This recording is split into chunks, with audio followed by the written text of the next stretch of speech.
Hey everybody, it's Jason Blaha here, and today we're going to get to the skinny on how much fat you need. Now there's tons of information out there and tons of suggestions. You'll go to something like bodybuilding.com and you'll see charts there by a sports nutritionist telling you that you need, for muscle building purposes or whatever your minimums, whether you're bulking or cutting, is something as high as 0.4 grams of fat per pound of body weight. So for someone like me, that's like 100 grams of fat. And they cite it for hormonal reasons and other things.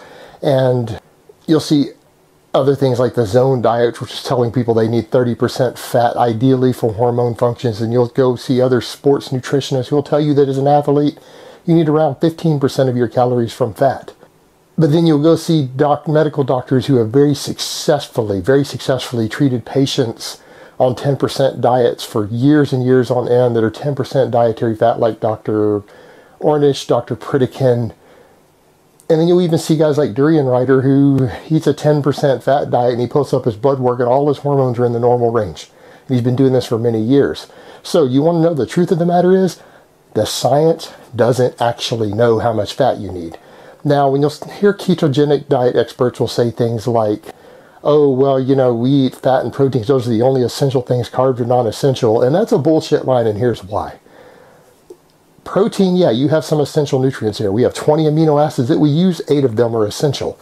If we were to eat nothing but those 8 amino acids in pill form and powder form and get extra carbs with them, we would be able to build the other 12 amino acids that we need without a problem. They're not essential. We can make them out of other substances, including the essential amino acids.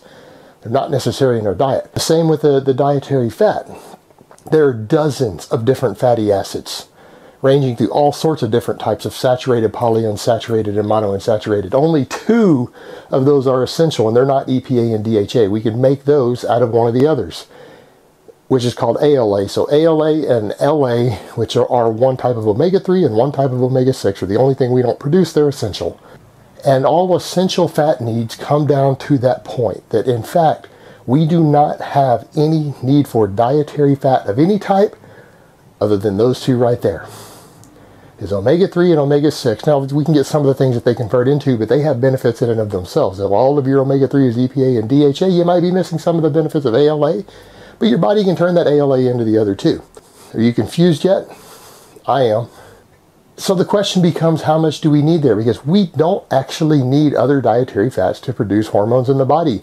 There have been studies that show when we cut our dietary fat way back, some hormones will crash for a little while, but eventually they will pick back up. And in fact, even vegans or even non-vegans who follow ultra-low fat diets, eventually their hormones restabilize.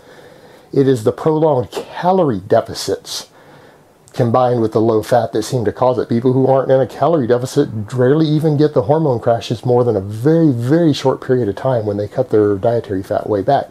And that's because the whole logic behind we need dietary fat for hormones is because we need cholesterol to build hormones, because most hormones are made out of cholesterol, but we can produce unlimited amounts of cholesterol.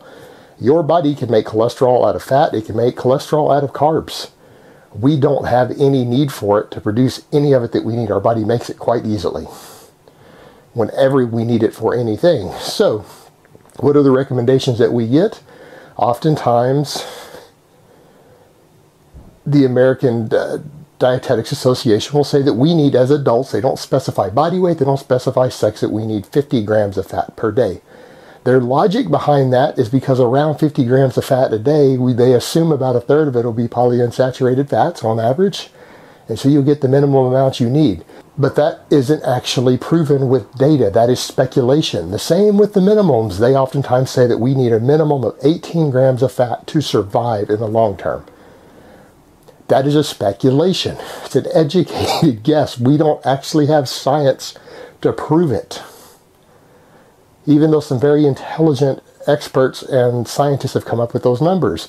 Now, what they do say is that the reason we need 18 grams is not because we need 18 grams. We don't need the other fats because we need 18 grams of those 2 essential fats. And they claim that we need around 1.6 grams of the omega-3, the ALA, and we need about 17 grams of the omega-6, the LA. So approximately 18.6 grams of fat. But that's not proven with data.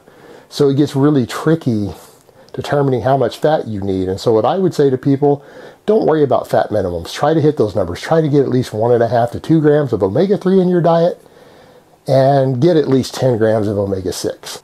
Now, if you're trying to run an ultra low fat diet, like 25 grams or something insanely low, then you're probably going to have to be very, very, very careful where you get those fats. You might even need to use a supplement to hit those.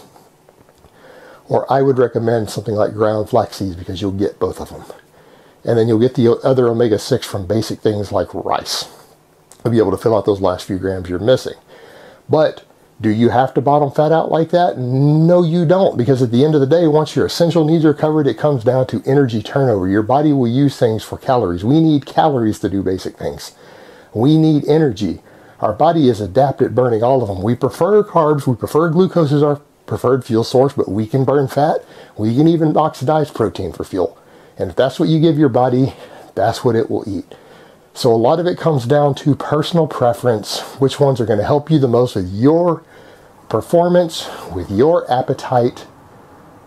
Although we know at the end of the day that a lower fat diet will give better body composition once your calories start going really high. But how much of a difference might not be as much of a difference as you think. And you will still probably gain some fat if you're overeating, no matter how low your dietary fat goes. It's just a matter of how much. And at the end of the day, it's all just energy. So hopefully that clarified a very confusing topic. And now you guys know that even the top experts in the world are as confused as you are. But try to get those essential fats. That's really what's important. The rest is just calories. All right, guys, but that's really all I have to say on that today. I hope it has been informative, and I will talk to you guys next time. But let me give you guys a bicep shot before I go. Oh.